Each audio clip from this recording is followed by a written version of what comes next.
It's hot. Oh. Did I put sunscreen on today? Who forgot to put sunscreen on the redhead?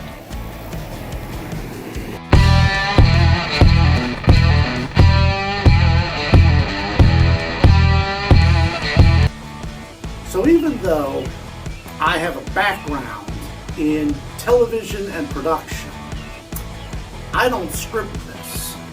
Now that may have to do with the fact that I have a background in pro wrestling and that shit isn't scripted. Well, none of the shit I ever did was scripted. So a lot of this is shooting off the hip. But sometimes that can be fun. So the Indian's out of the garage right now. I have the Honda Shadow. And if you watched any of my previous videos, you know I picked this Honda Shadow based on how much I loved the Harley Sportster. The thing about the Sportster I had a 1977 Harley Ironhead. That was just a bike that oozed charisma. It had the straight drag pipes on it. I got this bike. It was being used as a dirt bike. It had no turn indicators. It had no front brakes. It was 4 different colors of purple. It was just a mess. But there was something about this bike. I don't know what it is. And sometimes that's all you really need, is to look at a bike, to get a feel, just something stuck in your head and be like, there's something about it, I don't know, but I like it. Something that really reaches down deep.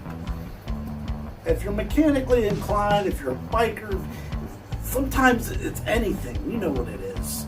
It just reaches out and grabs you, that one little thing about it, a little nugget that gets stuck in your head. Well, that was what it was with the Ironhead, and I love that bike, and it didn't love me at all.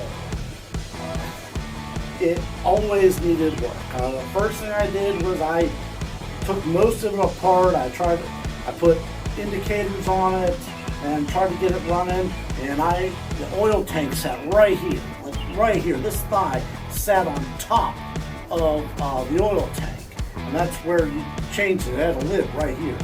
It stuck out. This big chrome thing. And gosh, first good time I got it out, there was too much oil. It just bubbled and it just burned the back of my leg from oil trying to get out of there. There was a problem with the circulation with the oil pump. There was a problem with the timing. I had flames shooting out of there. Damn, it was fun. It was loud. It was obnoxious. It was fantastic. So even though it got to the point where I didn't have a garage, finding a sunny day in Pittsburgh where it wasn't raining and I had the day off and I could go out to the street and work on the bike, and those days were few and far between.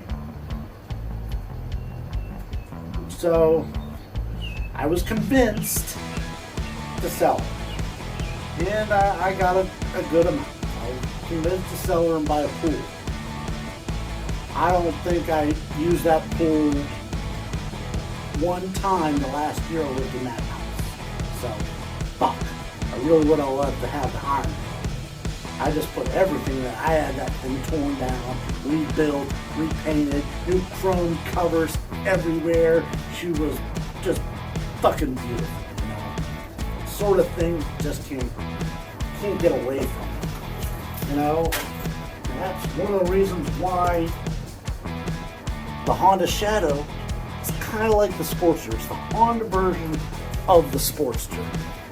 And that's what, when I wanted a new bike, that's kind of what I wanted. I wanted something to give me kind of that feel, even though tough times during that time, like I could not pull together $5,000-$6,000 for a Sportster.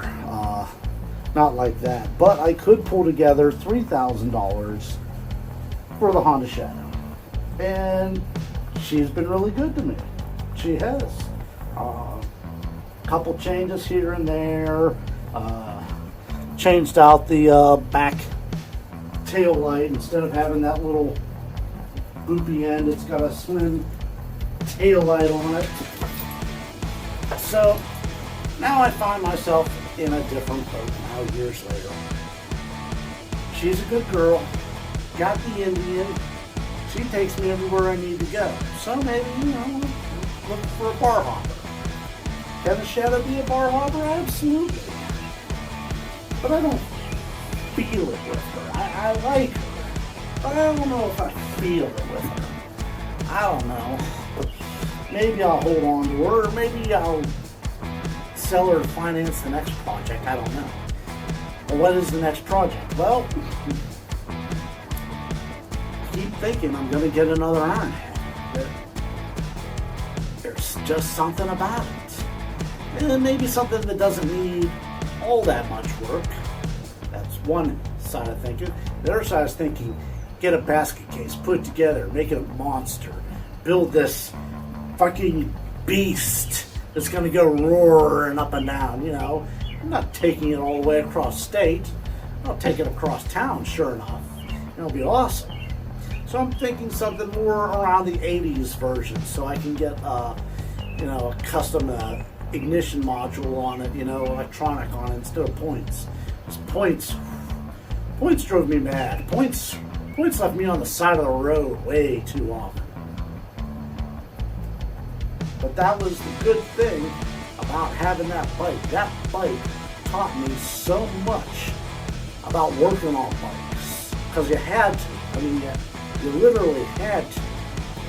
Between that, or a shovel head, pan head, or anything else of that era.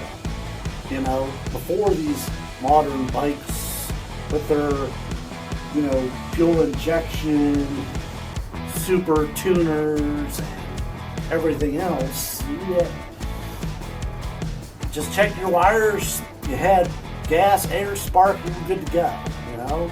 Kicker. Mine didn't have a kicker. More than once I had to have a friend push me to jump start because battery would run out, and starter went bad, and a couple things like that.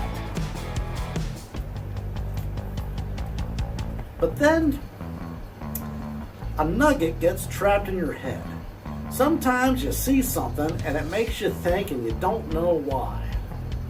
Because as much as I've thought for years now about getting another Ironhead, just as the Honda Shadow is to the Sportster, so is the Kawasaki Drifter to the Indian. If you're not aware of what this is, the Kawasaki Drifter was a thought between some Kawasaki heads and some racers who at the time, Indian wasn't a product. It belonged to somebody, but they weren't producing a real motorcycle during that time. I think the Gilroy era started soon after, but this was like the late 90s, and there were no Indians. And somebody brought forth the proposition that, hey, what would it look like? A modern Indian with modern engine, electronics, but with that vintage flair. What would that look like? So Kawasaki developed what was known then as the Super Chief and touted in Japan. But by the time it came to America, well, they certainly couldn't use Super Chief. It was called the Kawasaki Drifter, available in both 1500 and 800cc engines. And I look at it like, it wasn't trying to be an Indian, although a lot of owners take that quirkiness of it and they'll put Indian badges on it and the full Indian war bonnet on the front, but it's already got the fenders. It's got the nice big handlebars, it's got the nice big headlight and everything. It looks like an Indian without the stamping and packaging. So it's a little quirky in almost the same way that if it was Harley Davidson, like any other metric cruiser that looks like a Harley Davidson. I can't tell you how many people have said this is a nice looking Sportster. because there are those people. They don't know. But I'm not going to brain them about it. They're like, oh, what the fuck do you know? No, either they're casually passing by and I let it go because they don't know any better. Or if we're going to strike up a conversation, it's like, no, it's actually a Honda Shadow. They have a very similar appearance from the side. I mean, look, this is very, very similar to a lot of Sportsters. So, the Kawasaki Drifter is that. Except at the time, there was no Indian at all. So, it was this nice little homage from the East to this great motorcycle. And for some reason, I don't know why, it got in my head that that's a quirky little bike. I think I want one of those. Never ridden one. I believe the 1500 is fuel injected, but the 800 is carbureted. I believe the 1500 also has a drive shaft on it as well. But it does have like a kind of a soft tail feel to it.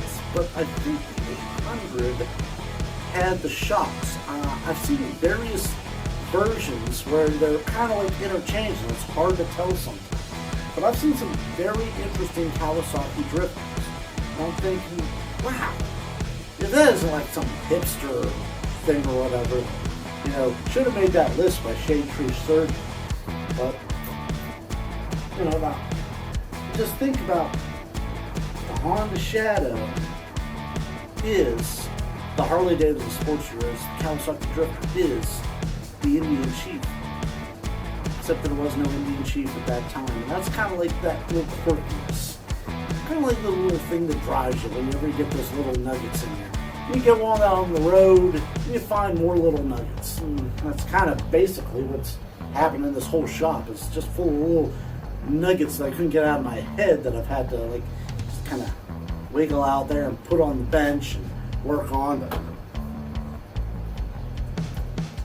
maybe in a year or two, I'll find one I might grab. I mean, who knows?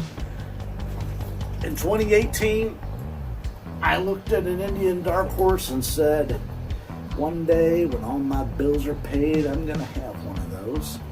And then late 2019, I ended up with an Indian Chief. It was just too good of a deal to pass up, so never say never. You never know what kind of surprises life is going to throw at you. I mean, I didn't even have to trade it in. Finance company wouldn't let me. They said, keep your money, keep your bike. We'll take care of everything. I walked out the door, I didn't lay any money down. I walked out with an Indian Chief. Randomness, complete randomness. I'm not some rich urban biker. And, I'm lucky to have what I have. And times get tough, yeah, I gotta sell this one, regardless of what other bike I have. Try to keep the Indian, but little things here and there, because life is just funny that way, especially during this pandemic. So don't lose hope out there. I mean, I was crying for a bigger bike, and things just kind of worked out. I know for a lot of people, some things don't work out. Other things in my life didn't work out either. Just gotta hang in there. So keep your stick on the ice. I'm pulling for you.